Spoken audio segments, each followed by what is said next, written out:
Speaker.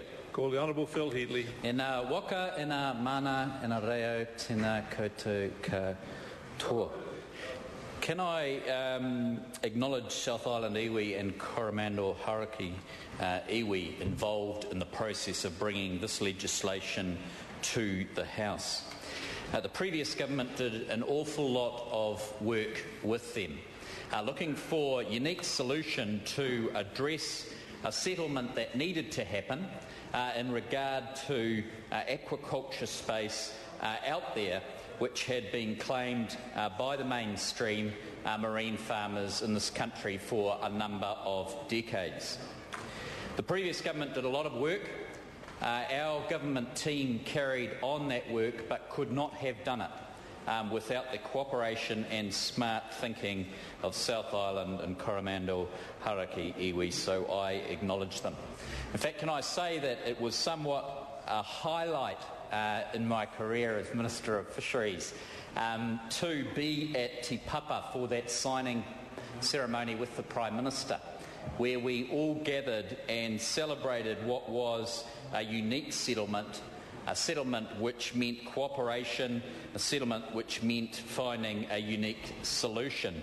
And it was a delight for me to be there because it's the first time that I ever signed one, and it was just, well, as I say, a joy, and I can't say much more than that.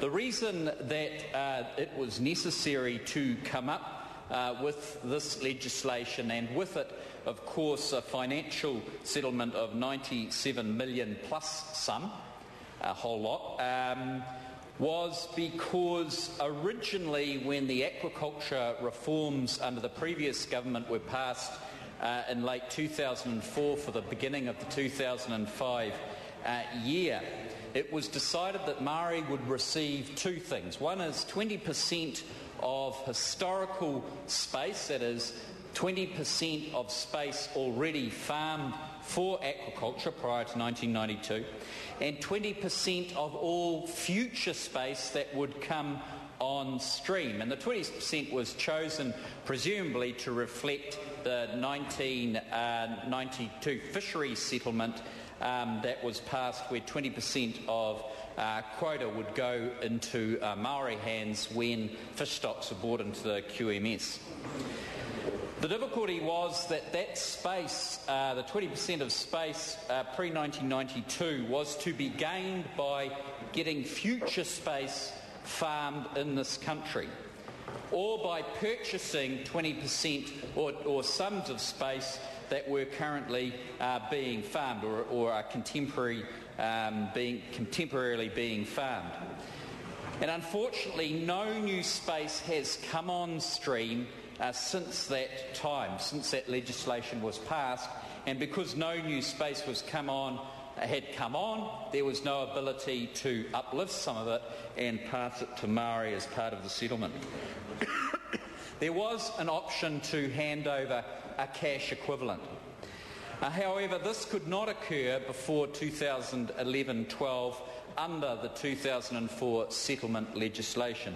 Many of you will know these details, and I'm broadly speaking, there's a fair bit more to it than that, but generally speaking, that was the case. What Maori had the smarts to do was to approach the government and say, look, let's appreciate the fact that no new aquaculture space is being generated or coming on stream, and let's look at the option of actually having a cash settlement instead, where we can take that payment and do with it as we wish. And it may be to invest in the fishery, it may be to invest in aquaculture, it may be to invest in something else, but we would be free to do that. And the government of the day decided that that was a very good idea, and I congratulate them on that work. And so here we have some legislation here being passed today, and we all celebrate it, where in fact that amount of money and those good wishes and that endorsement of that right, I guess, to take that settlement is going to happen, and we are pleased about that. But can I say that this only represents about 92% of that debt owed to Maori with the 2004 settlement. There is about 8% of space that still needs to be settled upon, either with space itself or with a cash settlement, and we send our good wishes to those iwi involved in that and hope that progress can be made in light of what progress is being made today. I'd like to acknowledge one group that very rarely gets acknowledgement in the fisheries sector, and I don't know why that is, and that's Te Ao Kaimoana and their team. They've done a tremendous amount of work over the last 5 or 6 years, particularly when I've been involved in fisheries and I've seen this, in gathering together whānau hapu iwi across the country, working to establish hui mandated iwi organisations, both with the fisheries settlement and with the aquaculture settlement, and have worked tirelessly to bridge arguments over boundary issues and other aspects. And these are not easy things to settle or problems to work with at all. And I'm sure that the Te Ao KM team do not claim to have got it always right or have necessarily done it the right way, but they're still in there and they're still working tirelessly, and the characters are still involved after many, many years. And given the bruising that some of them have been through, I think it's important that we acknowledge their work. The important thing, though, today is moving on. I think there is will in this House and across parties, whether it be Labour, the National Party, the Green Party, the ACT Party and all others, Maori Party included of course, to see that aquaculture actually progresses in New Zealand, because it has not for many, many years up to this point. All of us want to see it progressed. We want to see the rules unbundled and have some sort of streamlined process where marine farmers can get on with producing marine farming products on the space that they already farm in a much better way, and to get on with marine farming products on new space, which is in large and sensible areas.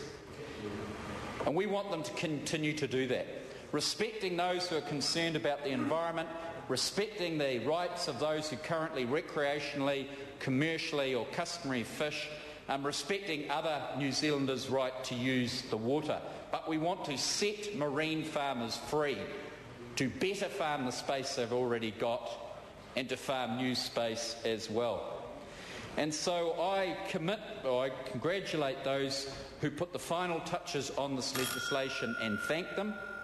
And I commit the process to the House and to my parliamentary colleagues and ask them to show a dogged determination to support more reforms that will come through to set marine farmers free to responsibly farm fish.